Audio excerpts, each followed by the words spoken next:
The lactate thresholds are some of the most important and commonly talked about concepts in exercise and sports science, and yet they're also simultaneously some of the most misunderstood. In this video, I want to break down exactly what the lactate thresholds are and why they really matter for performance, especially in track and field events. Now, I recently posted a video in my Running Again series where I ran myself through my own lactate threshold test. In that video, I talk about how the lactate thresholds get used from a training intensity distribution standpoint. Lactate is just a byproduct of carbohydrate metabolism. Fats are going to be our preferred fuel for low intensity exercise. Carbohydrates are going to be our preferred fuel for high intensity exercise. So as lactate increases in the blood, the intensity or the relative intensity of the exercise bout is also going to increase. So over the course of a lactate test, you're going to spend set amounts of time, typically 3 to 5 minutes at intensities that are getting higher and higher and higher.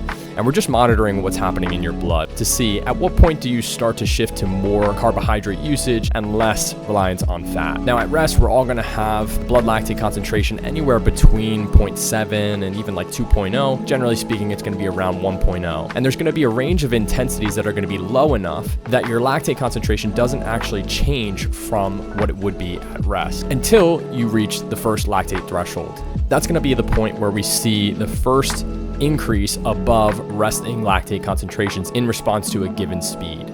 Now, what's important here is that if you were to make a similar increase in speed from one stage to the next, you would have a roughly proportional increase in the lactate concentration. So let's say you made a half mile per hour jump from one stage to the next, and you saw a half millimolar jump in the lactate response. If you made another half mile per hour jump, you'd see another half millimolar increase in the lactate. And this will continue for some amount of exercise speeds until you get to a point where you see a disproportionate increase in the lactate compared to the increase in speed. That's going to be our second lactate threshold that most people in the track and field space are going to be focused on when it comes to like double threshold training or threshold sessions in general. Now, the confusion around these concepts tends to come in because the terminology surrounding these concepts is relatively inconsistent. There's a lot of terms out there in the scientific literature. There's a lot of terms that different coaches use, that different athletes use, that are all talking about the same stuff, but they use slightly different names. You've got aerobic threshold, you've got anaerobic threshold, you've got lactate threshold, you've got LTP, the lactate turn points, you've got the maximal lactate steady state, OBLA, onset of blood lactate accumulation, the 4 millimolar threshold, the 2 millimolar threshold. The list goes on and on and on. But then also when people tend to define these things, and in particular when you see runfluencers online try to define these things, they tend to give definitions like this. Lactate threshold is the point where lactate accumulates at a much faster rate than you can clear it. Or the lactate threshold is the point where you switch from aerobic metabolism to anaerobic metabolism.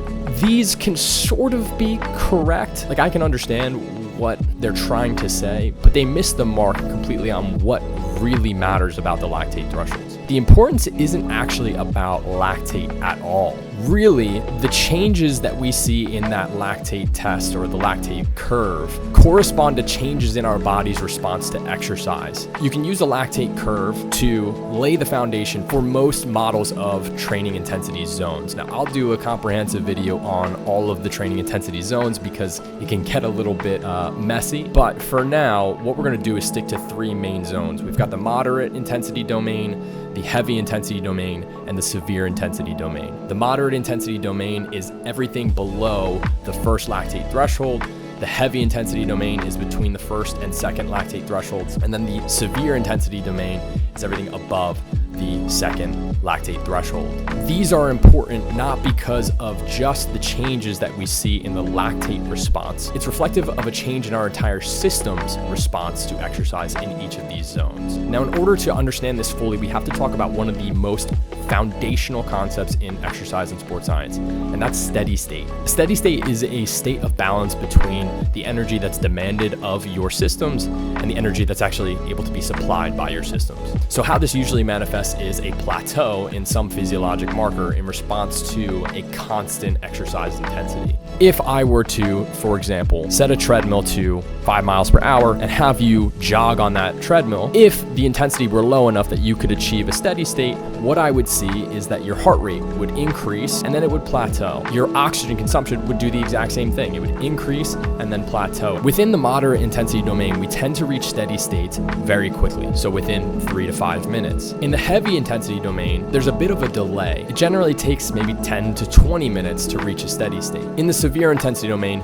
we can't achieve steady states. All of our physiological markers will just increase and increase and increase over time in response to a constant exercise intensity. Now, what the second lactate threshold is trying to do is ultimately get at this boundary between the heavy and the severe intensity domains, known as the maximal metabolic steady state. The maximal metabolic steady state reflects the maximum external workload that you can operate at and still maintain steady state. Now, we'll get back to why that's really important for track and field in a second. But that's not the only way to measure the maximal metabolic steady state. And in fact, some people would argue that there's a much better way to do it. If you performed a series of maximal effort time trials in the span of 2 minutes to 20 minutes, and you plotted that on a graph where you looked at the time to exhaustion on the x-axis and on the y-axis you looked at the raw speeds, you would find that as the speed decreases, the duration that you can maintain those speeds increases, but it does so in a curvilinear fashion. And what's more is that this curve would also include an asymptote. Now, an asymptote is just a value or a line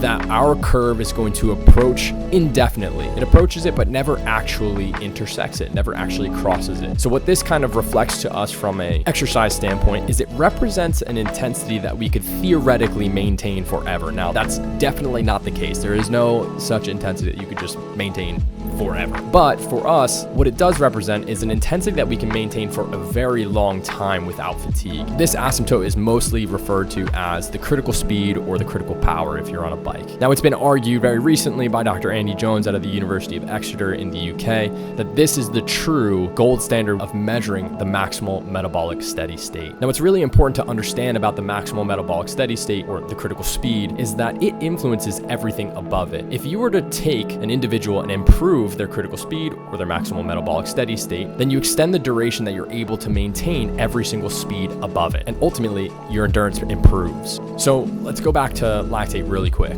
Doing a lactate threshold test and finding the second lactate threshold is not likely the best option to hone in on that maximal metabolic steady state. However, in order to measure the critical speed, you would have to do a series of 4, 5, 6, maybe even 7 maximal time trials over the course of, say, 1 to 2 weeks. While lactate and the second lactate threshold are not the gold standard, they are a little bit more user-friendly when you're trying to get at the maximal metabolic steady state. And it can do a good job of approximating it. In my previous video, I found that my second lactate threshold was somewhere around 6 minutes per mile at about 190 beats per minute. Now, to confirm this, I went and I did follow-up testing over the next 7 days. What I did was a maximal lactate steady state test. This is a type of test where you spend about 30 minutes at a constant speed and you check your blood lactate at certain regular intervals. I tested my blood lactate every 5 minutes over the course of a 30-minute constant speed test. Now, the criteria for reaching a lactate steady state is that from minute 10 to minute 30, lactate does not increase by more than about 1 millimole. I did one session at about 619 per mile, another session at about 6 flat per mile, and then a final session at about 543 per mile. And sure enough, 6 flat was my maximal lactate steady state. For both the 619 and 6 flat trials, my lactate just plateaued over the course of the next 20 minutes or so. Once I got above